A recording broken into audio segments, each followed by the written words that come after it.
ఓం సహనావవతు సహనౌ భునక్తు సహ వీర్యం కరవావహై తేజస్వినావధీతమస్తు మా విద్విషావహై. ఓం శాంతి శాంతి శాంతి.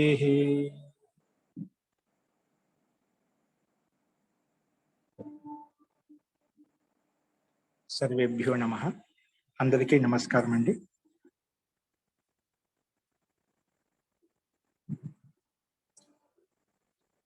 మనము గత పాఠంలో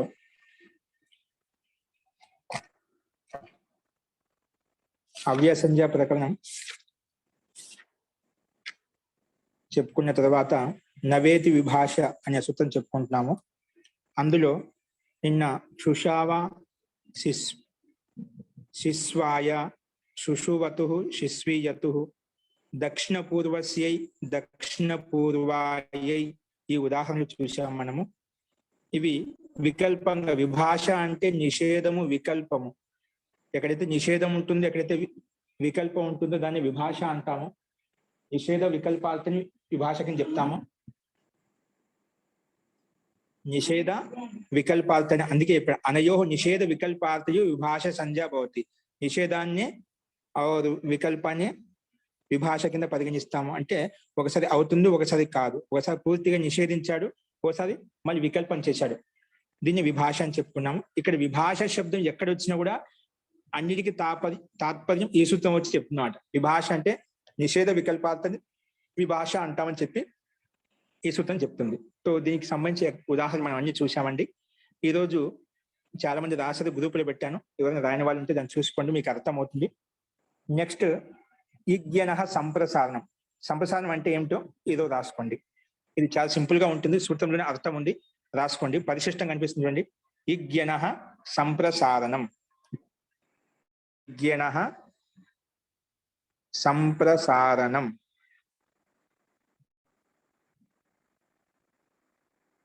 ఇజ్ఞన సంప్రసారణం.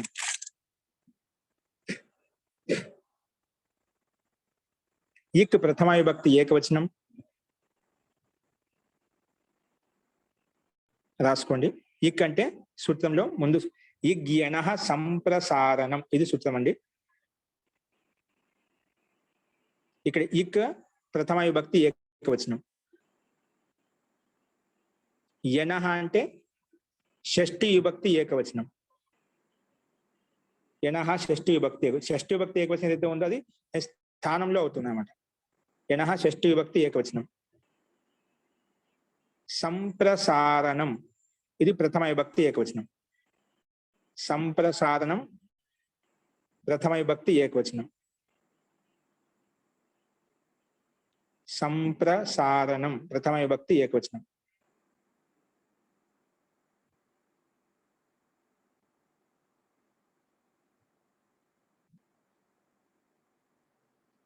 చెప్పండి. షష్ఠి విభక్తి షష్ఠి అంటే దాని స్థానంలో పని అవుతుంది. ఇప్పుడు చూడండి, ఇక్ ప్రథమ విభక్తి ఏకవచనము, యనః షష్ఠి విభక్తి ఏకవచనము, సంప్రసారణం ప్రథమ విభక్తి ఏకవచనం. షష్ఠి విభక్తి ఎక్కడైతే దాని స్థానంలో అంటాం. ఇప్పుడు అందుకే ఇప్పుడు సూత్రార్థం ఒక గమనించండి. కేవలం యనః షష్ఠి విభక్తి ఏకవచనం కాబట్టి యనః స్థానే ఇక్ భవతి. యనః స్థానే ఇక్ సంప్రసారణ సంజ్ఞకో భవతి. ఎన్ని స్థానంలో ఏదైతే ఇక్కు వస్తుందో, అంటే ఎన్ని స్థానం యావారాల స్థానంలో ఈ ఊ ఏవైతే వస్తే వాటిని సంప్రసారణం అంటాము. అదే తిప్పి ఇక్కు స్థానంలో ఎన్ని వస్తే దాన్ని ఏం చెప్పామంటే ఎన సంధి చెప్పాం. అది ఎన్ని స్థానంలో ఇక్కు విపరీతంగా చేసామనుకోండి, అది సంప్రసారణం అయిపోతుంది అన్నమాట. అందుకే యనః స్థానే ఇక్ ఏదైతే ఇక్కు చేస్తామో దాన్ని సంప్రసారణం అంటాము. కాబట్టి ఇది సూత్రంలోనే మనం పదాన్ని తిప్పి రాసుకుంటే మనకు అర్థం వచ్చేస్తుంది. యనః స్థానే యహ ఇక్ సంప్రసారణ సంజ్ఞకో భవతి అని చెప్పి మనం చెప్పుకుంటాం. రాసుకోండి. దీని అర్థం ఇట్లే ఇచ్చాడు. యనః యనః యనః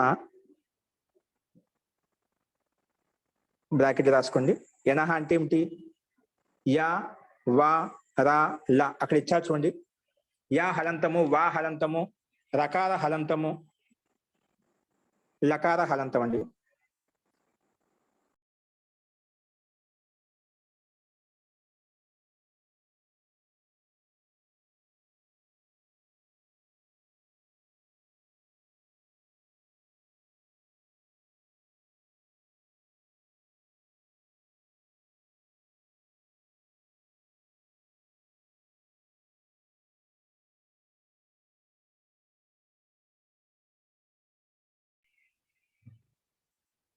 అస్తు ప్రకృతం అనుసరామః. తో యనః అంటే యా, వా, రా, ల స్థానంలో, యా, వా, రా, ల స్థానంలో, స్థానే యహ ఇక్. ఇక్కడ యహ ఇక్ ఈ విసర్గం లేని, నేను స్పష్టత కోసం యహ విసర్గం చెప్తున్నాను. యా ఇక్ అంటే ఏదైతే ఇక్ చేస్తామో, యహ ఇక్ బ్రాకెట్ రాయండి. యహ ఇక్ అని చెప్పి బ్రాకెట్ లో ఈ, ఊ, రు, లిరు వీటిని ఇక్ అంటాం. ఈ, ఊ, రు, లిరు ఈ 4 వర్ణాలకి ఇక్ అని పేరు. ఇది బ్రాకెట్ లో పెట్టుకోండి. యనః స్థానే యహ ఇక్ ఏదైతే ఇక్ ఉందో బ్రాకెట్ లో భూతో భావివ, భూతో భావివ ఇది బ్రాకెట్ రాసుకున్న తర్వాత చెప్తాను. భూతో భావివ. ఓకే, బ్రాకెట్ లో పెట్టుకొని భూతో భావివ. ఇప్పుడు చూడండి మళ్ళీ యనః స్థానే యహ ఇక్ తస్య సంప్రసారణ సంజ్ఞా భవతి. తస్య కిం భవతి? తస్య సంప్రసారణ సంజ్ఞా భవతి. తస్య సంప్రసారణ సంజ్ఞా భవతి.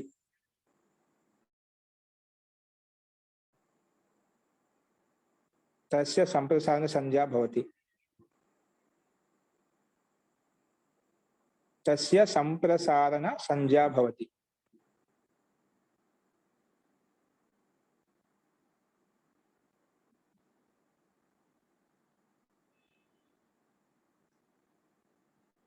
ఓకే, ఇప్పుడు స్పష్టమైన యనః స్థానే యహ ఇక్ ఏదైతే ఇక్ ఉందో తస్య దానికి సంప్రసారణ సంజ్ఞా భవతి. దానికి సంప్రసారణం అని పేరు వస్తున్నాను. ఎన్ని స్థానంలో? యా స్థానంలో క్రమంగా యా స్థానంలో ఈ వస్తుంది, వా స్థానంలో ఊ వస్తుంది, రా స్థానంలో రు, లా స్థానంలో లిరు అలా చేయడాన్ని సంప్రసారణం అంటాం. యా స్థానంలో ఈ చేయడాన్ని సంప్రసారణం. వకార స్థానంలో ఉకారం చేయడమే సంప్రసారణం. అదేవిధంగా రకార స్థానంలో రుకారం చేయడమే సంప్రసారణం. అదేవిధంగా లకార స్థానంలో లిరు చేయడమే సంప్రసారణం. దీన్ని సంప్రసారణ సంజ్ఞకో భవతి అని చెప్పాం. దానికి సంబంధించి ఎగ్జాంపుల్ చూడండి. ఉక్తః రాసుకోండి. ఇవన్నీ మనం ముందే చూసామండి. కింగితి చ సూత్రం చెప్పుకుంటప్పుడు చూసాం. ఉక్తః ఉక్తవాన్, ఉక్తః ఉక్తవాన్.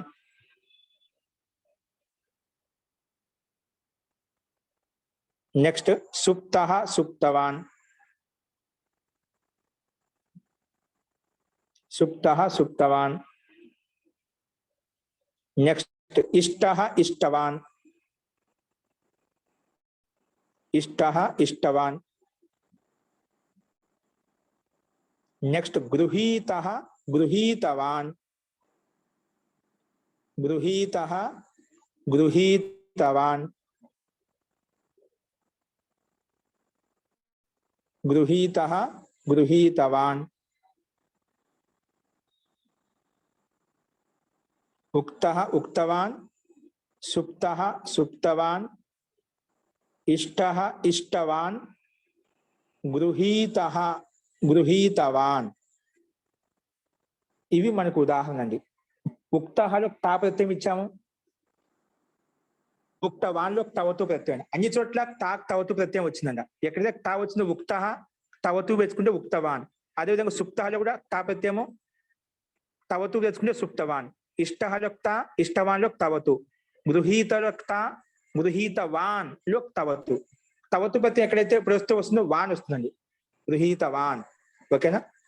సో ఇవి ఏంటో మన ఎగ్జాంపుల్ చూసాము. మళ్ళీ ఒకసారి చూద్దామండి. పరిశిష్టంలోకి వచ్చేయండి. చాలా సింపుల్. ఒకటి నేర్చుకుంటే మిగతావన్నీ రాసేయచ్చు. ఇవన్నీ ఇంత ముందుకు మనం చూసాం. కింగితి చ సూత్రంలో ఉదాహరణలు వచ్చాయి ఇవన్నీ కూడా. కాబట్టి కింగితి చ సూత్రంలో ఏవైతే ఉదాహరణ చెప్పుకున్నామో అవి ముందు పెట్టుకుంటే ఇవన్నీ కూడా తయారు చేయొచ్చు మనం. చూడండి,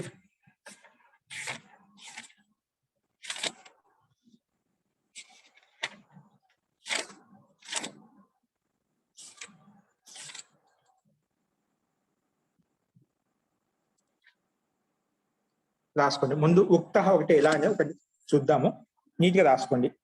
పరిశిష్టం చూడండి. ముందు ఉక్త అంటే ఏంటి? ఉక్త అంటే చెప్పబడింది, అంటే భూతకాలం అయిపోయింది. కహాగయ చెప్పబడింది, చెప్పారనమాట. ఇప్పుడు భూతకాలంలో అయితే మనము ఉక్త అవదత్ అని చెప్తాం, లకారాలు అయితే అవదత్ అని చెప్పాడు. దాన్ని అదే అర్థాన్ని, అదే భూతకాల అర్థాన్ని మనం ఉక్త అని చెప్పొచ్చు, చెప్పాడని అర్థంలో. చెప్పాడు ఇది ప్రత్యాంత శబ్దం, అక్కడ లకారంలో భిన్నంగా ఉంటుంది. అట్లా రెండు రకాలు చెప్పుకోవచ్చు.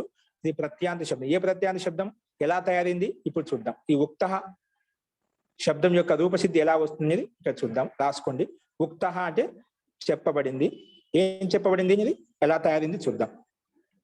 ధాతు ఏంటి? వచ ధాతు. రాసుకోండి, వచ ధాతు. వచ తో వచ ధాతుకి మనం ధాతుని చెప్పి పెట్టుకోవాలి ముందు. రాసుకోండి, వచ. భూవాదయో ధాతవ.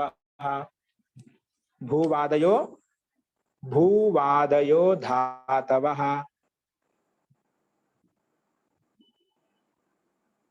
భూవాదయో ధాతవ. రాసుకోండి. అనేన సూత్రేణ, అనేన సూత్రేణ వచ ధాతు ధాతు సంజ్ఞా భవతి. వచ ఇత్యస్య ధాతు సంజ్ఞా భవతి. నీటిగా రాసుకోండి. కొత్త వాళ్ళు ఇప్పుడు ఎవరు వచ్చినప్పుడు ఇప్పటి నుంచి ఇక్కడ చెప్పేది నీటిగా రాసుకుంటే మీకు అర్థమవుతుంది. నోట్స్ నీట్గా పెట్టుకోండి ఎవరైనా కానీ. వచ భూవాదయో ధాతవ. పరిశిష్టమును ముందు పెట్టుకోండి. భూవాదయో ధాతవ. ధాతవ అనేన సూత్రేణ వచ ఇత్యస్య ధాతు సంజ్ఞా భవతి. వచ ధాతుకు ధాతు సంజ్ఞ పేరు పెట్టాం. ధాతు సంజ్ఞ పేరు పెట్టుకోగానే ధాతు అధికారంలోకి వెళ్ళి మనము అనుబంధ లోపం చేసుకుందాం. చూడండి, పరిశిష్టం చూసి రాసుకుని తప్పు లేకుండా. అనుబంధ లోపం ఎలా అవుతుంది? రాసుకుని ఉపదేశే అజనునాసిక ఇత్. రాసిన ధాతు సంజ్ఞ పేరు పెట్టిన తర్వాత ఆ ధాతుల్లో ఇత్ సంజ్ఞక వర్ణం ఉంది, అది లోపం చేసుకోవాలి. ఇత్ అని పేరు పెట్టుకోవాలి. రాయండి, ఉపదేశే అజనునాసిక ఇత్.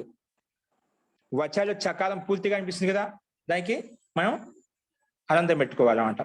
వచ రాసుకో. ఉపదేశే అజనునాసిక ఇత్. ఉపదేశే అజనునాసిక ఇత్.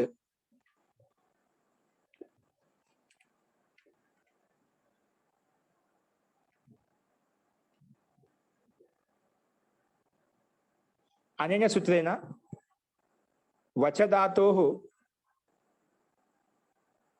వచ ధాతు అంతిమ అకారస్య ఇత్ సంజ్ఞా భవతి. వచ ధాతోః అంతిమ అకారస్య. వచ పూర్తిగా ఉంది కదా, అంతిమ అకారం ఇత్ సంజ్ఞ పేరు పెట్టింది. వచ ధాతోః అంతిమ అకారస్య ఇత్ సంజ్ఞా భవతి.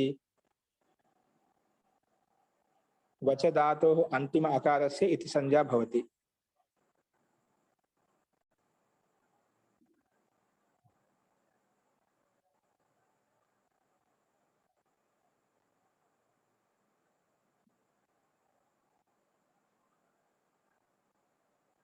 वच धातु अंतिम आकारस्य इत् संज्ञा भवति. अस्तु, तो इत् संज्ञा पेट्टुकोंడి. तस्य लोपः अदर्शनं लोपः इति सूत्राలు రాయండి. तस्य लोपः अदर्शनं लोपः రాసిన తర్వాత ఏం మిగులుతుంది? వచ్ మిగులుతుంది. రాయండి, కింద రాయండి. వచ్. వచ్ చకారంలో హలంతం వస్తుంది, వచ్. ఇప్పుడు దీనికి ఎదురుగా రాయండి. ధాతోః. ధాతోః ఇదం అధికార సూత్రం. ధాతోః ఇదం అధికార సూత్రం. अस्मिन् अधिकारे, ఈ అధికారంలో ఏముందంట? అస్మిన్ అధికారే నిష్ఠ. నిష్ఠ ఇది సూత్రం అండి. ఇదేముంటుంది? రాసుకో. నిష్ఠ అంటుంది. నిష్ఠ అనేన సూత్రేణ, అనేన సూత్రేణ, అనేన సూత్రేణ, అనేన సూత్రేణ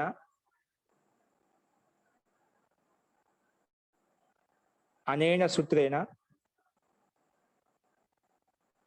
भूतकाले अर्थे, అనేన सूत्रेण भूतकाले अर्थे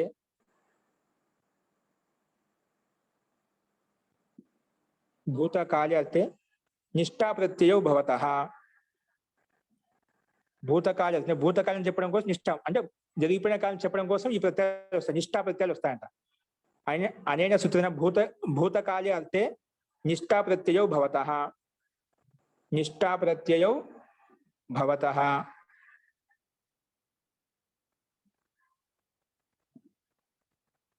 భూతకాలి అర్థే నిష్ఠా ప్రత్యయో భవతః.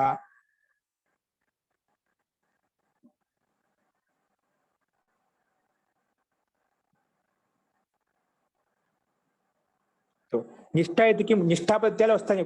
నిష్ఠ అంటే ఏమిటి అక్కడ సందేహం కలిగింది. నిష్ఠా ఇతికి రాసుకోండి. భూతకాల నిష్ఠా ప్రత్యయాలు వస్తాయని చెప్పావు. ఆ నిష్ఠ అంటే ఏమిటి? నిష్ఠా ఇతికిం రాసుకోండి. నిష్ఠా ఇతికిం అని ఇప్పుడు రాయండి దీని పక్కనే.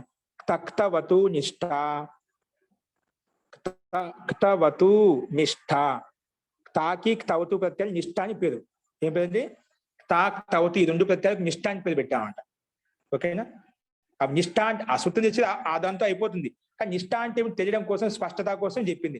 తా క్తవతు ఈ రెండు ప్రత్యయాలకు నిష్ఠ అని పేరు పెట్టాము అని చెప్పి. ఇప్పుడు ఆ, ఐ, ఔ ఈ మూడు వర్ణాలకు వృద్ధి ఏ విధంగా పేరు పెట్టామో, ఆ, ఏ, ఓ ఈ మూడు వర్ణాలకు గుణం ఏ విధంగా అయితే పేరు పెట్టామో, అలాగే తాకి క్తవతుకి ఈ రెండు ప్రత్యయాలకు నిష్ఠ అని పేరు పెట్టాం. తాకి క్తవతు ఈ రెండు ప్రత్యయాలకు నిష్ఠ అని పేరు పెట్టాం అని ఈ సూత్రం చెప్తున్నాం అంట. అందుకే నిష్ఠా ఇతికిం అన్నప్పుడు తక్తవతు నిష్ఠ రాసుకోండి. అనేన సూత్రేణ క్త కామ క్తవతు, క్త కామ క్తవతు నిష్ఠా సంజ్ఞకో భవతః. క్త క్తవతు నిష్ఠా సంజ్ఞకో భవతః. నిష్ఠా అని పేరు వస్తుంది. క్త క్తవతు ప్రత్యయౌ నిష్ఠా సంజ్ఞకో భవతః. ప్రత్యయౌ నిష్ఠా సంజ్ఞకౌ భవతః. క్త క్తవతు ప్రత్యయౌ నిష్ఠా సంజ్ఞకౌ భవతః. నిష్ఠా సంజ్ఞకౌ భవతః. నిష్ఠా సంజ్ఞకౌ భవతః. సరే, ఇది తెలిసిపోయింది మనకి. నిష్ఠ అంటే ఏమిటి? భూతకాలం ప్రతి తెచ్చుకొని చెప్పింది. ఆ నిష్ఠ అంటే ఏమిటంటే తాక్ తవతు ప్రతి నిష్ఠ అంటాం. అవి తెచ్చుకోవాలి. అది ఏం తెచ్చుకోవాలి? మనకు రూపాన్ని బట్టి తా కావాలంటే తా తెచ్చుకుంటాము, తవతు కావాలంటే తవతు తెచ్చుకుంటామండి. మనకు ఉక్త అన్నప్పుడు తా ప్రత్యయం కావాలంటే అదే తెచ్చుకుంటాం. రూపసిద్ధిని బట్టి మనకు తెలిసిపోతున్నాం ఏ ప్రత్యయం తెచ్చుకోవాలని చెప్పి. తా ప్రత్యయం తెచ్చుకుంటాం. కాబట్టి రెండు ప్రత్యయాలు ఏం తెచ్చుకోవాలంటే తా ప్రత్యయం. అది ఎక్కడ వస్తుంది? దాన్ని ప్రత్యయ పరశ్చ.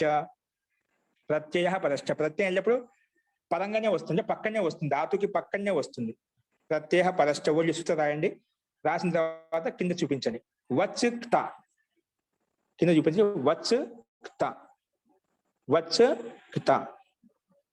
దీనికి ఎదురుగా మళ్ళీ అనుబంధ లోపం చేయండి. క్తా ప్రత్యయస్య అనుబంధ లోపః. క్తా ప్రత్యయస్య కిం అనుబంధ లోపః.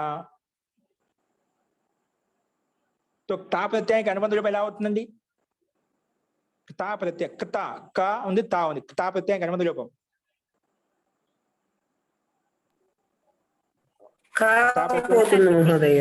లషక్వ తద్దితే. ఓకేనా? లషక్వ తద్దితే సూత్రం చేత ప్రత్యయానికి ఆదిలో ఉండే కకారానికి లా షాకు కదా, లకారం కానీ షకారం కానీ, కు అంటే కవర్గం, కవర్గంలో ఉండే ఏదో ఒక అక్షరం, దానికి ఇత్ సంజ్ఞని పేరు పెట్టేస్తుంది. ఓకేనా? तो రాసుకోండి. అనేన సూత్రేణ ప్రత్యయస్య అనుబంధ లోపం డైరెక్ట్ రాసేసండి. తా ప్రత్యయస్య అనుబంధ లోపః. तो అనుబంధ లోపం చేస్తే ఏం మిగులుతుంది?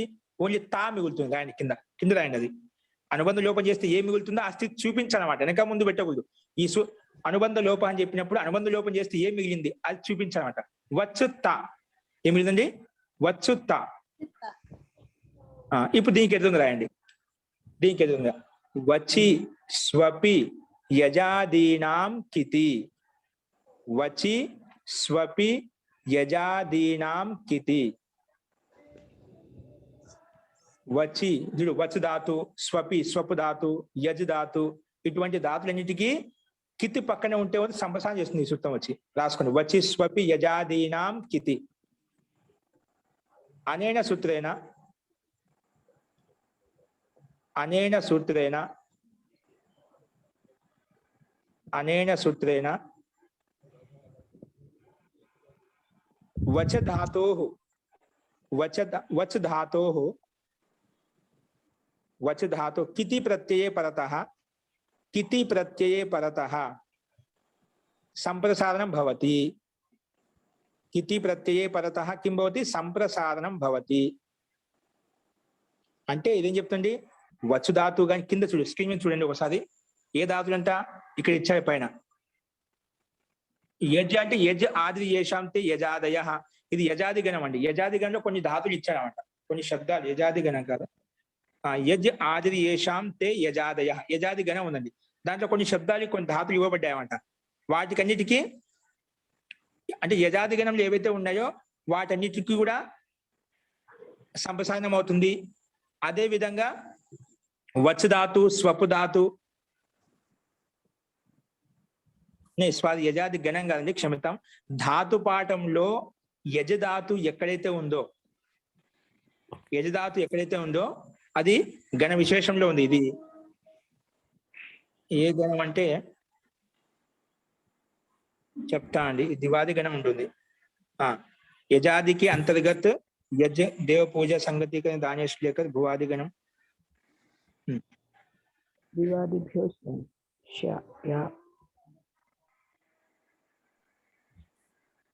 అంటే భువాది గణంలో ఉందండి. అంటే యజాది లాస్ట్ ఎండింగ్ లో ఉంది దాదాపుగా భువాది గణానికి.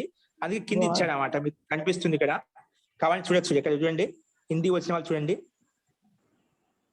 ఇక్కడ ఇచ్చాడనమాట ఒకటి. అర్థమవుతుంది? యజాదికే అంతర్గత్ देव पूजा संगतीकरण दानेशु से लेकर भुवादी गण की समाप्ति पर्यंत धातुओं के ग्रहण है. అంటే ఇక్కడ భువాది గణంలో ఉంది ధాతు, లాస్ట్ ఎండింగ్ లో ఉంది దాదాపుగా. ఆ యజధాతు ఎక్కడి నుంచి స్టార్ట్ అయిందో అక్కడి నుంచి మొదలుకొని లాస్ట్ ఎండింగ్ వరకు ఏత ధాతులు ఆ ధాతులన్నిటికీ కూడా ఈ సూత్రం ఏం చేస్తుంది? సంప్రసారం చేస్తుంది. ఎప్పుడు చేస్తుంది? కిత్తి ప్రత్యయం పక్కన ఉండాలి, అంటే కకారానికి ఇత్తే ఉండాలి. ఏ ప్రత్యయంలో అయితే కకారానికి ఇత్తే ఉంటుందో అటువంటి ప్రత్యయం పక్కన ఉంటే, అదే విధంగా యజాది ధాతుల్లో ఉన్నటువంటి యజాది గణంలో చెప్పినటువంటి ధాతులు ఏవైతే ఉన్నాయో ఆ ధాతుల్లోంచి ఏ ధాతు కనిపించినా, లేదా వచ ధాతు కనిపించినా, స్వప ధాతు కనిపించినా అప్పుడు దానికి సంప్రసారం చేస్తుంది. సంప్రసారం ఖచ్చితంగా మనకు ఎన్ను ఉంటుందండి. ఎన్నులోంచి యా వా రా లా ఈ 4 అక్షరాల్లోంచి మనం ఏవైతే ధాతులు చెప్పినా ఈ 4 అక్షరాలు ఏదో ఒక అక్షరం ఖచ్చితంగా ఉంటుంది. ఏదో ఒక అక్షరం ఖచ్చితంగా ఉంటుంది. అప్పుడు ఈ సూత్రం ఆ ఎన్నికి ఏం చేస్తుంది? ఇక్ సంప్రసారం చేసేస్తుంది అన్నమాట. సో ఇక్కడ మనకు యజాదికి అంతర్గత మనకి ఏ ధాతువు లేదు, కానీ వచ్ ధాతు సూత్రంలో స్పష్టంగా ఉంది. వచ్ స్వపి యజాదినం. ఇక వచ్ ధాతు స్వప ధాతు మనకు వచ్ ధాతు స్టార్టింగ్ లో ఉంది. ఎప్పుడు కితి పదార్థ కితి సూత్రంలో కితి ఉంది, అంటే కిత్తి ప్రత్యయం పక్కనే ఉంది. కాబట్టి ఇక్కడ ఏముంది మనకు? కిత్తి ప్రత్యయం పక్కనే ఉంది కదా. వచ్చు తా అన్యం, వచ్చు తా కకారానికి ఇతిసం చేసుకున్నాం కదా, అనుబంధం లోపం చేస్తే తా మిగిలింది. అంటే కిత్తి ప్రత్యయమైనా ఆ కిత్తి ప్రత్యయం పక్కన ఉంది కాబట్టి వచ్ ధాతుకు సంప్రసారం అయిపోయింది. వచ్ ధాతుకు సంప్రసారం అంటే ఏమిటి? వా ఉంది, వచ్ ధాతులు వా ఉందా, అది ఎన్లో వస్తుంది, ఎన్ని ప్రత్యాహారంలో వస్తుంది కదా. యా వా వా ఉంది, ఎన్ని ప్రత్యాహారంలో వస్తుంది. కాబట్టి ఆ వకారానికి ఉకారం సంప్రసారం అయిపోతుంది అనమాట. వకార స్థానంలో ఊ సంప్రసారం అయిపోతుంది. ఓకే, రాసుకోండి. వచి స్వపి యజాదినాం కితి రాశారు. వచ ధాతు కితి ప్రత్యయ పరతః సంప్రసారణం భవతి. తో వచ ధాతుకి కితి ప్రత్యయం పక్కన ఉంది, అందుకే సంప్రసారం అవుతుంది. సంప్రసారం భవతి అని చెప్పింది సూత్రం. ఓకేనా? కానీ సంప్రసారం భవతి అని చెప్పి జీ ఏదో అడుగుతున్నారని చెప్పండి. జీ సందేహం ఏంటండి? అస్తు. తో ఇక్కడ ఈ సూత్రం వచ్చేసి వచ ధాతుకి సంప్రసారం చేస్తాను ఎప్పుడు? కిత్తి ప్రత్యయం పక్కన ఉంటే. కానీ సరే కిత్తి ప్రత్యయం పక్కన ఉంది, అందుకే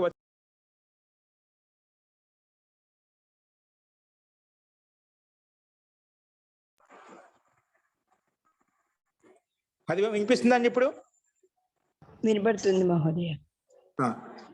ఇందాక కూడా వినపడుతుంది మహోదయ. ఓకే అండి. వచ ధాతుకి సంప్రసారం అవుతుంది చెప్పాం కిత్తి ప్రత్యయం పక్కనే ఉంటే ఈ సూత్రం ప్రకారంగా.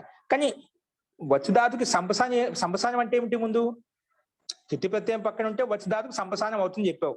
సంప్రసారం అంటే ఏమిటి అన్నప్పుడు మనం ఇప్పుడు చెప్పిన ప్రకృత సూత్రం వచ్చి చెప్తున్నాం అంట. రాసుకోండి. ఈ సూత్రం వచ్చి సంప్రసారం చేస్తాను అన్నప్పుడు ముందు సంప్రసారం అంటే ఏమిటి అని చెప్పినప్పుడు అడిగినప్పుడు ఈ సూత్రం వచ్చి చెప్తుందంట. యజ్ఞ సంప్రసారణం. ఎన్ని స్థానంలో యావా రాలా స్థానంలో ఏదైతే ఇక్కు చేస్తామో దాన్ని సంప్రసారం అంటాము. ఎన్నుల్లోంచి ఏ అక్షరం ఒకటి వచ్చినా కూడా వాటికి క్రమంగా యావారాలకి క్రమంగా ఇక్కులు వస్తాయి. ఈ ఊరు విడుదలు క్రమంగా వస్తాయి. ఇప్పుడు వా అని రెండో అక్షరం కాబట్టి వకానికి రెండో అక్షరం ఉకారం వస్తుంది. ఈ ఊలో ఊ రెండో అక్షరం కాబట్టి దీన్ని సంప్రసారణం అంటాము అని చెప్పి సూత్రం చెప్తున్నమాట. రాసుకోండి. సంప్రసారణం వెతికిం అది వచ్చి సంప్రసారం చేసే సంప్రసారణం ఆ సూత్రమే వచ్చి స్వపి యజాదినం కితి. కానీ సంప్రసారణం అంటే ఏమిటి అడిగినప్పుడు ఇది వచ్చి చెప్తున్నమాట. ఏంటి రాసుకోండి. యజ్ఞనః సంప్రసారణం, యజ్ఞనః సంప్రసారణం అనేన సూత్రేణ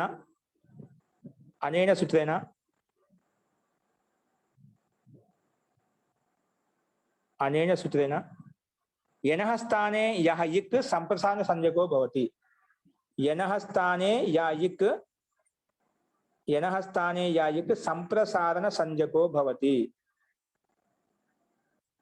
యన్ స్థానే యా ఇక్ సంప్రసారణ సంజ్ఞకో భవతి.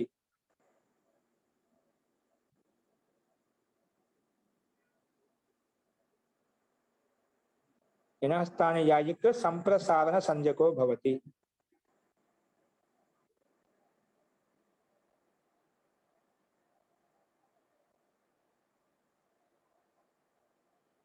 ఓకే. ఎన్ స్థానం ఎక్కువ సంప్రసారణ పోతుంది. కానీ సంప్రసారణం ఎన్నో అంటే ఎన్ని అన్నప్పుడు 4 వర్ణాలు ఉన్నాయి. యావారాల దానికి ఇక్కు చేసుకోమంటాం.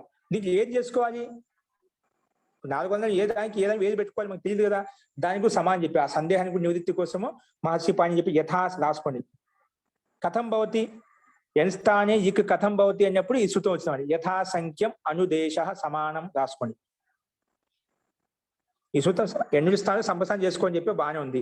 కానీ సంప్రసారాన్ని 4 వర్ణాల స్థానం ఏ వర్ణం పెట్టుకోవాలి? ఇక్కుల్లోంచి యథా సంఖ్యం అనుదేశ సమానం ఇది చెప్తున్నమాట.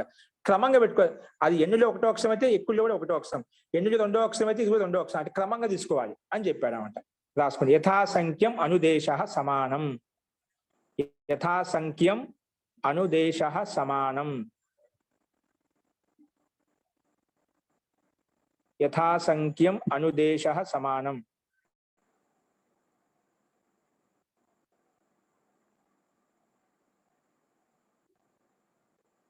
రాసుకోండి. అనేన సూత్రేణ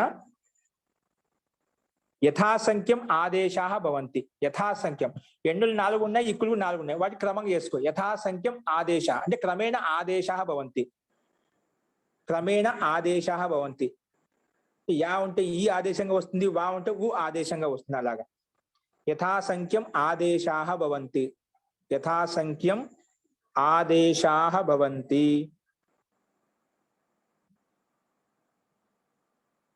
యథాసంఖ్యం ఆదేశా భవంతి.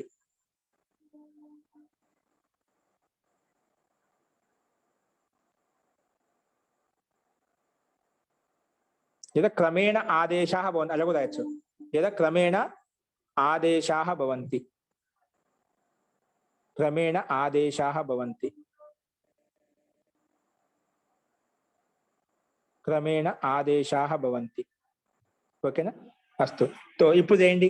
తో వచ్చు ధాతు వచ్చుతా కదా, ఆ వచ్చుతాను వాకి ఊ చేయండి. ఓన్లీ హలంతు వకారానికి మాత్రం ఊ చేయాలండి. వకారంలో అకారం ఎలాగైతే ఉందో దాన్ని పక్కకు తీయండి. ఓన్లీ వాలో ఉండే ఆది వకారానికి మాత్రం ఊ అవుతుంది. వకారంలో ఏదైతే అకారం ఉందో అది పక్కకు పెట్టేస్తాం. అందుకే రాయండి. వాస్తవంలో ఊ వచ్చేసింది. ఊ పక్కన వాలో ఉండే ఆ రాయండి. ఊ ఆ. మళ్ళీ వచ్చులో చకారం ఉంది కదా, అది ఎలాగుందో అలాగే రాయండి. స్క్రీన్ మీద చూసి రాసుకోండి. ఊ ఆ చకార స్థానంలో చ, మళ్ళా క్త. తకారానికి ఏమో కకారానికి తాపత్య అనుబంధంలో పోయి స్థామిని తకారం. తకారము ఊ ఆ చ త. ఊ ఆ చ త. ఊ ఆ చ త. ఓకేనా? ఇప్పుడు దాని సంప్రసారణాచ్చ. సంప్రసారణాచ్చ. సంప్రసారణాత్ చ. మామూలుగా తకారానికి చకారం అయిపోయింది, స్తుత్వ సంధి అయిపోయింది. సంప్రసారణాత్ చ.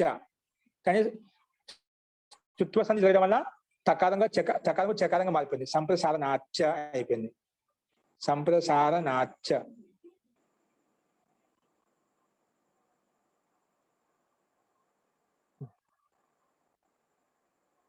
సంప్రసారణాచ్చ. ఇదేమంటుంది రాసుకుని. అనేన సూత్రేణ సంప్రసారణాత్ పరః సంప్రసారణాత్ పరః సంప్రసారణాత్ పరః అచీపరత సంప్రసారణాత్ అచీపరత అని. సంప్రసారణాత్ ఇక్కడ సంప్రసారణం ఏంటండి? వకార స్థానంలో ఊ చేసా దాన్ని సంప్రసారణం అంటాం. వకార స్థానంలో ఏదైతే ఊ చేసామో దాన్ని సంప్రసారణం పేరు పెట్టాం. ఆ సంప్రసారానికి పక్కలో అచ్చు ఉంటే ఉంది కదా, ఇప్పుడు వకారం ఉంటే ఆ పక్క తీసాం కదా, ఇదేమంటుంది? సంప్రసారానికి పక్కలో అచ్చు ఉంటే అప్పుడు ఆ అచ్చు ఆ సంప్రసారణ అక్షరం ఏదైతే ఆ రెండిట్ల స్థానంలో పూర్వపరయోస్థానే పూర్వ రూపం ఏకాదేశో భవతి అంటుంది. రెండిట్ల స్థానం వస్తుంది ఊ ఆ, ఈ రెండిట్ల స్థానంలో ముందున్న వర్ణం ఏదైతుందో అదే పెట్టుకో అని చెప్పింది. పూర్వరూపం ఏకాదేశో భవతి. ఓకేనా? అందుకే రాసా సంప్రసారణాత్ అచీపరత సంప్రసారణాత్ అచీపరత సంప్రసారణాత్ అచీపరత పూర్వపరయోః స్థానే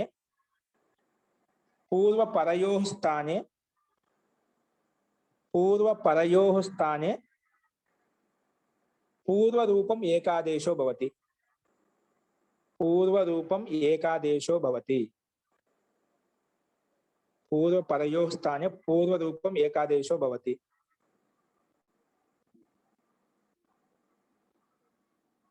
పూర్వపరయోః స్థానే పూర్వరూపం ఏకాదేశో భవతి.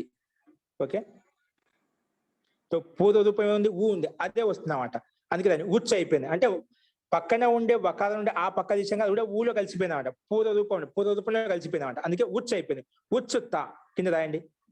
ఉచ్చుత్త ఆ పక్కన ఏకః పూర్వపరయోః అని చెప్పాడు, అది పైనుంచి ఈ సూత్రంలోకి అనువృత్తి వస్తుంది, మళ్ళీ రాయాల్సిన అవసరం. అందుకే రాసుకున్న ముందే పూర్వపరయోః స్థానే పూర్వరూపం ఏకాదేశో భవతి.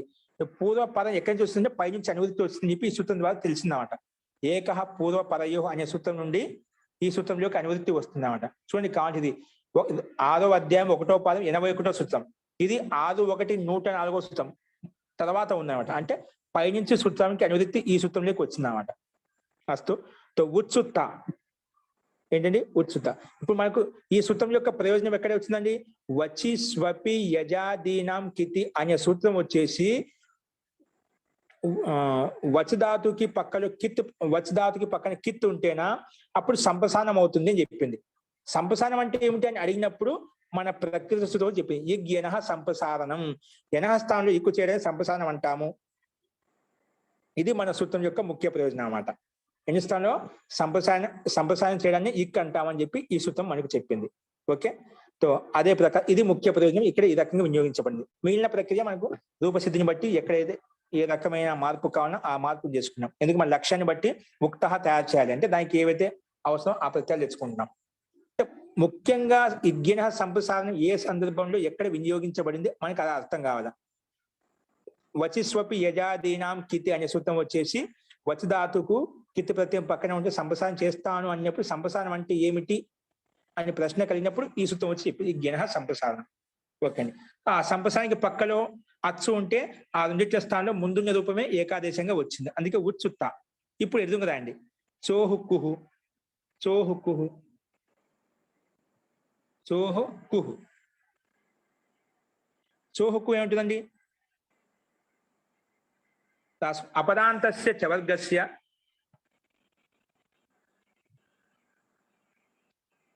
అపదాంత చకారస్య కవర్గాదేశో భవతి. అపదాంత చవర్గస్య స్థానే కవర్గాదేశో భవతి. ఏదానికి? చోహుక్కు అండి. చోహుక్కు ఒకసారి ఓపెన్ చేయండి, స్పష్టమవుతుంది. 8-2-30 8-2-30 8వ అధ్యాయము 2వ పాదం 30వ సూత్రం. 8-2-30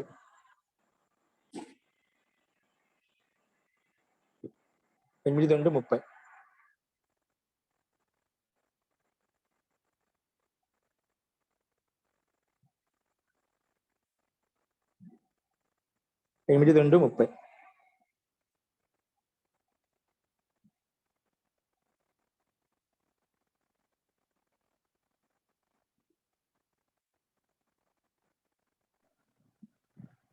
526 పేజీ. ఏంటండి? 526 పేజీ. 526 పేజీ ఓపెన్ చేయండి ఒకసారి, చూడండి ఏమంటుంది ఇది. 526 పేజీ జీ. ఇది చవర్గానికి కవర్గం చేస్తున్నామాట. చవర్గానికి కవర్గం చేస్తుంది.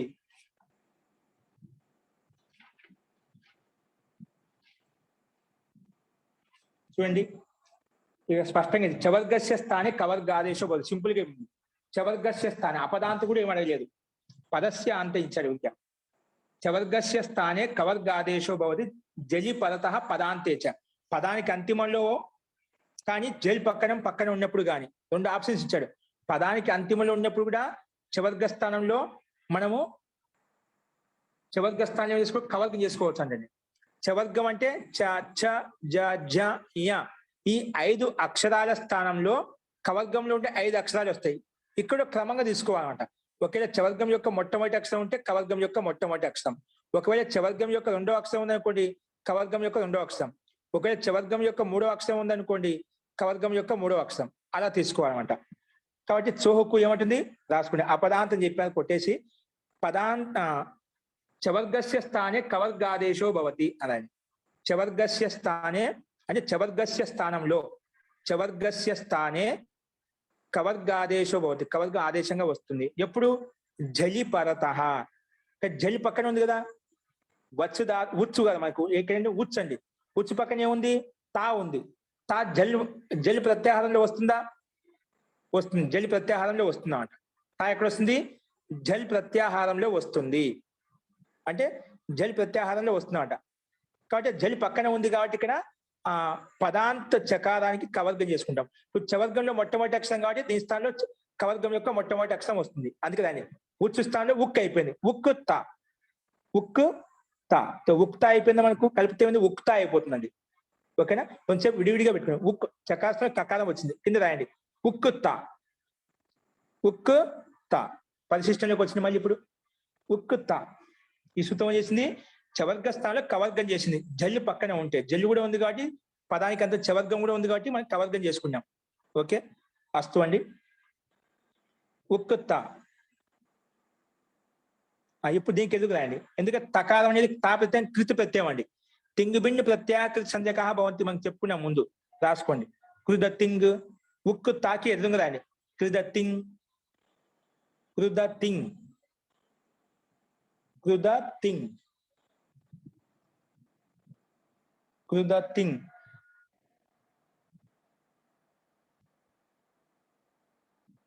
కృద తింగ్ అనన్య సూత్రేనా?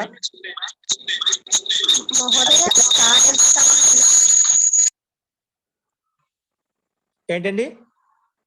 స్థానాంతర సమూహం వచ్చింది అంటే క్రమంగా తెచ్చుకొని స్థానాంతరితం అని చెప్పి ఇప్పుడు చెప్పాను కదా. చవర్గ స్థానంలో కవర్గము అంటే చవర్గంలో ఒకటో అక్షరం ఉంటే కవర్గానికి ఒకటో అక్షరం, చవర్గంలో రెండో అక్షరం ఉంటే కవర్గం రెండో అక్షరం. అలా క్రమంగా తెచ్చుకొని ఈ సూత్రం స్థానాంతరితం అనేది తెలుస్తుంది. ఆ సూత్రం రాసుకోవచ్చు, ఇబ్బంది అనేది. ఇది ఎవరు చెప్తారు? క్రమంగా తెచ్చుకోని చెప్పి పక్కన యథాసంఖ్యం అనదేశం అని చెప్పాము. ఆ క్రమంగా ఇక్కడ స్థానం కలుపుకుంటే ముందు ఈ స్థానం ప్రకారం ఇదే వస్తుంది అన్నమాట. స్థానం ప్రకారంగా ముందుగా ఆభ్యంతర ప్రయత్నం ప్రకారంగా, బాహ్య ప్రయత్నం ఆభ్యంతర ప్రయత్నం ప్రకారంగా చూసుకుంటే ఇక్కడ క్రమమే కలుస్తుంది. క్రమ సంఖ్య ద్వారా మనకు చవర్గానికి ఎన్నో అక్షరం అయితే ఉందో కవర్గానికి కూడా అన్ని అక్షరం పెట్టుకుంటాం. అది ఎలా తెలుస్తుంది? స్థానేంతరతమః. ఓన్లీ సూత్రం రాసుకుందాం పక్కన కావాలంటే. స్థానేంతరతమ, స్థానే అంతరతమః ఆదేశః భవతి. స్థానంలో అత్యంత దగ్గరగా ఉన్నటువంటి వర్ణం ఏదైతే ఉందో అది తెచ్చుకో అని చెప్పాడు. ఈ సూత్రం వచ్చేసి ఏదైతే సమానంగా ఉంటుందో, ఏదైతే ఆ వర్ణానికి అత్యంత దగ్గరగా ఉంటుందో అది తెచ్చుకో అని చెప్పాం. ఇప్పుడు క్రమ ప్రకారంగా మనకి ఇదే వస్తుంది అన్నమాట, క్రమ సంఖ్య ప్రకారంగా. అస్తు.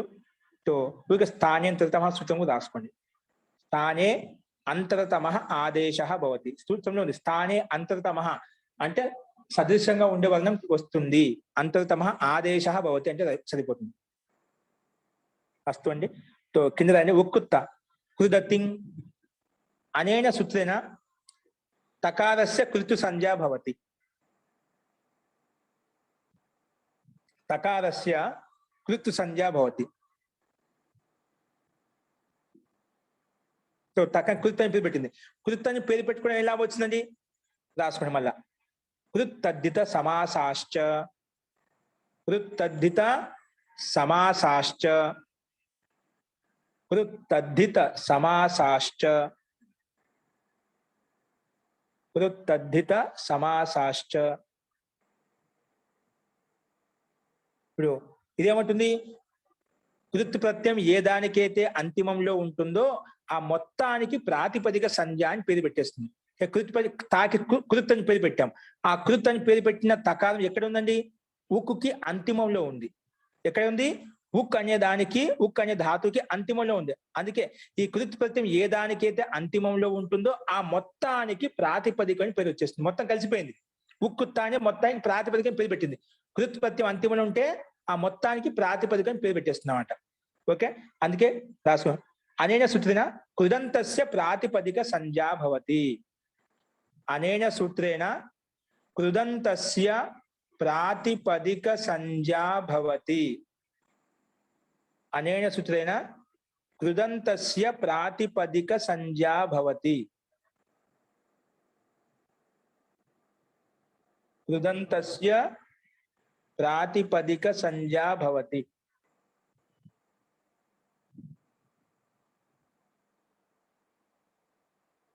కృదంతస్య కిం భవతి? ప్రాతిపదిక సంజ్ఞా భవతి.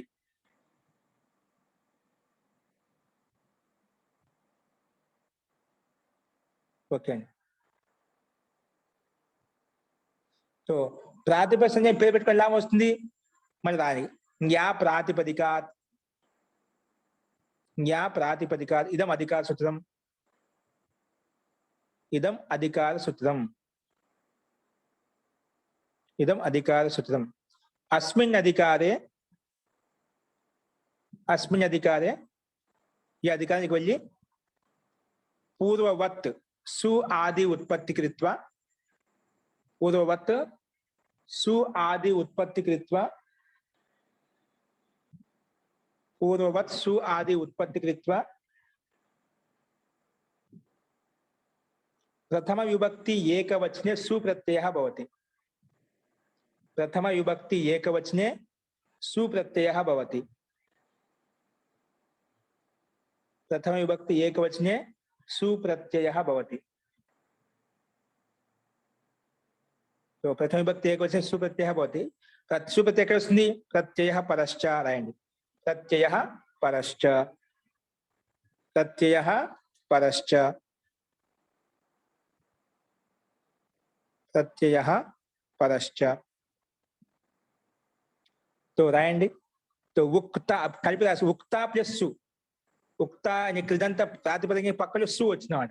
ఉక్త సు, ఉక్త సు.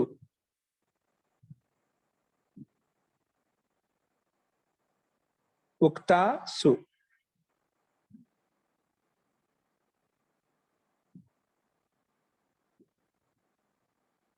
ఉక్త సు.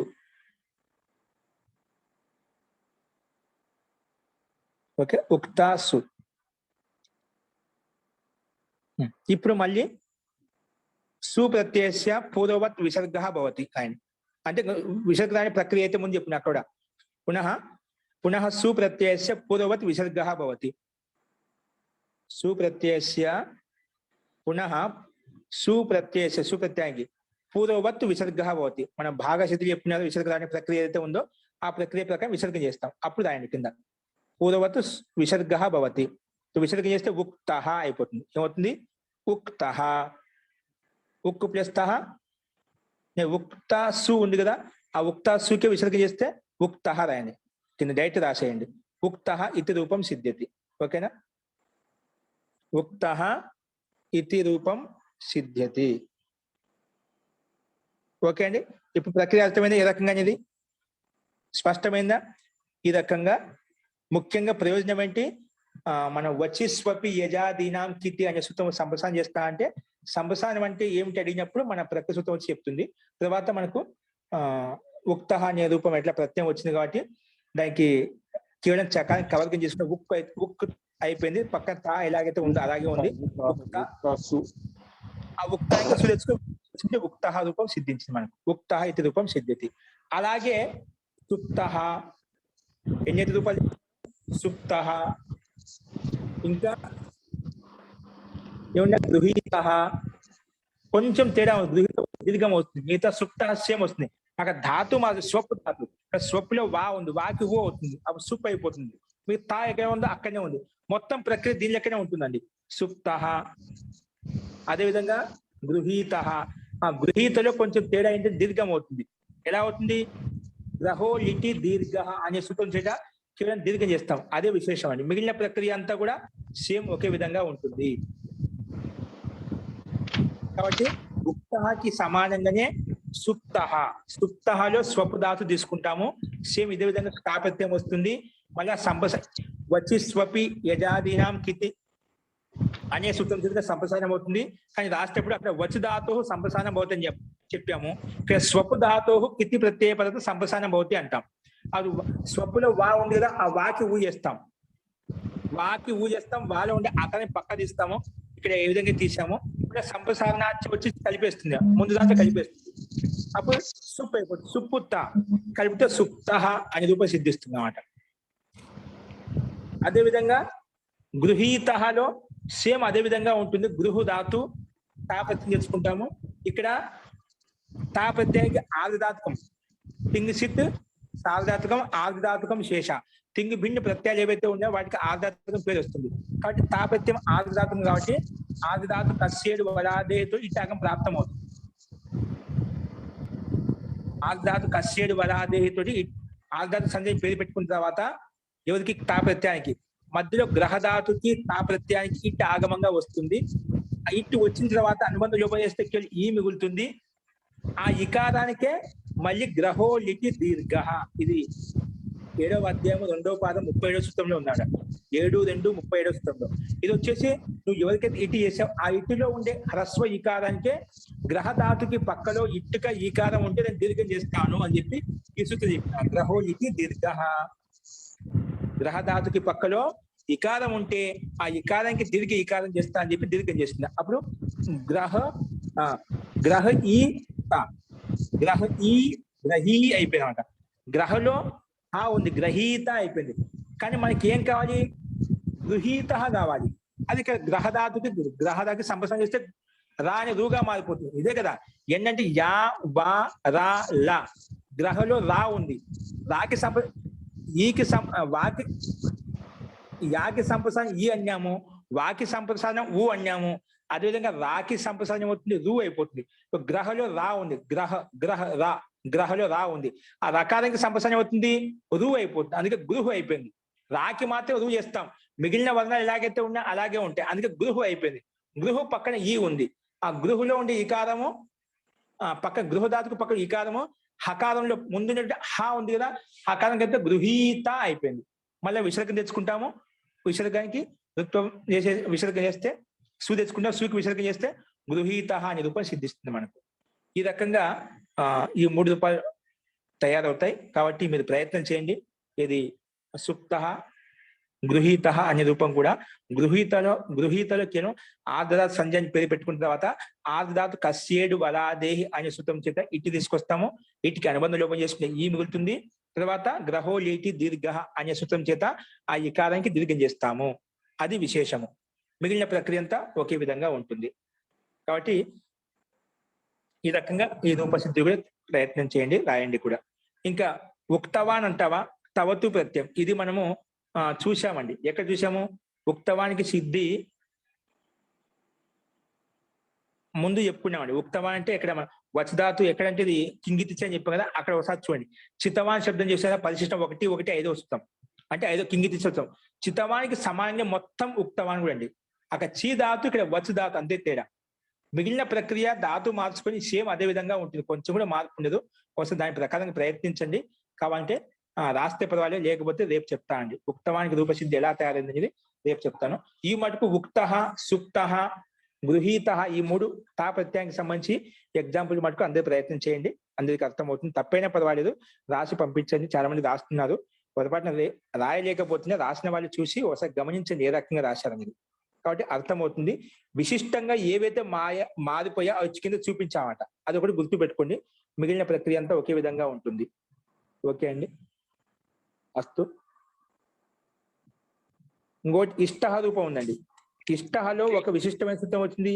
ఇప్పుడు ఉక్త చెప్పాము, సుప్త చెప్పాము, అదే విధంగా గృహీత చెప్పాము. ఇంకోటి ఇష్టహ ఉంది, యజిధాతు అండి. ఇక్కడ ఇది కూడా వచ్చి స్వపి యజాదినం, యజాదిగణంలో ఉందండి.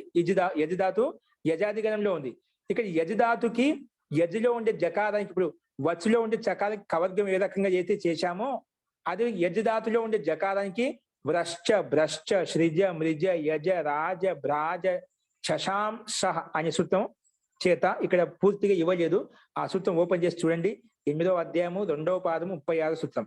ఈ సూత్రం ప్రకారంగా భ్రశ్చ భ్రశ్చ సృజ మృజ యజ రాజ అనే సూత్రం చేత ఇక్కడ ఆ సూత్రంలో యజిధాతు వచ్చిందండి. ఆ యజిధాతులో ఉండే జకారానికి ఈ సూత్రం ఏం చేస్తుంది? మూర్ధన్య శకారం చేస్తుంది. ఏం చేస్తుందండి? యజిధాతులో ఉండే జకారానికి మూర్ధన్య శకారం చేస్తుంది. అప్పుడు యష్ అయిపోయిందండి. ఏమైపోతుంది? యష్. ఆ పక్కన తాపత్యం తెచ్చుకున్నాం కదా, యజిధాతు పక్కన తాపత్యం తెచ్చుకున్నాం, అనుబంధం లోపల చేస్తే తా మిగిలింది. ఎప్పుడైతే యజిధాతులో ఉండే జకారానికి మూర్ధన్య శకారం చేయగానే వెంటనే స్టునా స్టుహు అనే సూత్రం వచ్చేసి స్టుత్వం చేస్తుంది. అంటే మూర్ధన్య శకానికి టవర్గం చేసేస్తుంది. ఏం చేస్తుంది? మూర్ధన్య శకానికి టవర్గం చేసేస్తుంది అన్నమాట. అప్పుడేమవుతుంది? ఇష్ట అయిపోయిందండి. క్షమ్యతం. మూర్ధన్య శకానికి టవర్గం కాదు, పక్కనే తవర్గం. ఈషు ప్లస్ తా ఉంది కదా, ఈషు ప్లస్ తాలు తవర్గానికి టవర్గం. ఎప్పటికైనా తవర్గ స్థానంలోనే మార్పు వస్తుంది, సకాలంలో కాదు. ఒకవేళ సకాలంలో మార్పు వస్తే దంత సకాలం రావాలి, కానీ మూర్ధన్య సకాలం రాదు. ఓకే, ఇప్పుడు ఈషు ప్లస్ తా జకార స్థానంలో మూర్ధన్య సకాలం చేస్తే ఈష్ అయిపోయింది, పక్కన తా ప్రత్యయం యొక్క తకారం.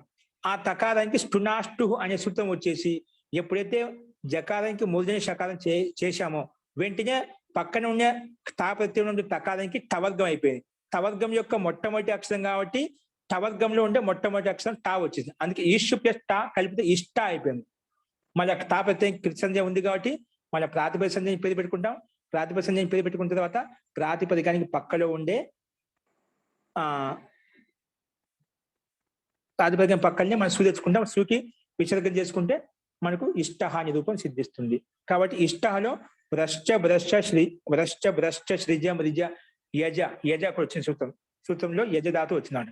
ఈ సూత్రం యజధాతుకు జకారానికి షకారం అవుతుంది. షకారం అయిన వెంటనే స్టునాష్టు వచ్చేసి ఆ పక్క నుండి తకానికి టవర్గం చేస్తుంది. అది విశేషం అండి. తర్వాత మిగిలిన ప్రక్రియ ఒకే విధంగా ఉంటుంది. కాబట్టి ఈ 3 రూపాలు ప్రయత్నం చేయండి. తర్వాత తవతు ప్రత్యయానికి సంబంధించి రూపం ఎలా ఉంటుందనేది చూద్దాము. మీరు ప్రయత్నం చేయవచ్చు. చిత్తవానికి ఎక్కడైతే చెప్పామో సేమ్ అదే విధంగా ఇక్కడ యజధాతు వచధాతు పెట్టి సేమ్ అదే విధంగా రాయొచ్చు. ప్రయత్నం చేయండి చేసేవాళ్ళు. ఏంటంటే రేపు చెప్తున్నాను. అస్తు. ఇంకా మీకు ఏదైనా సందేహాలు ఉంటే మంత్రపాఠం అయిపోయిన తర్వాత అడగండి. మంత్రపాఠ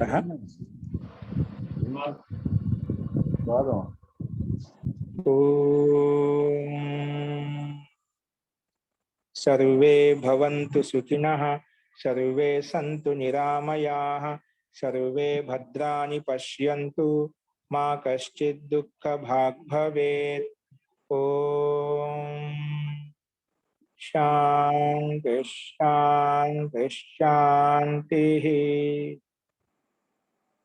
సర్వేభ్యో నమః. అందరికీ నమస్కారం అండి.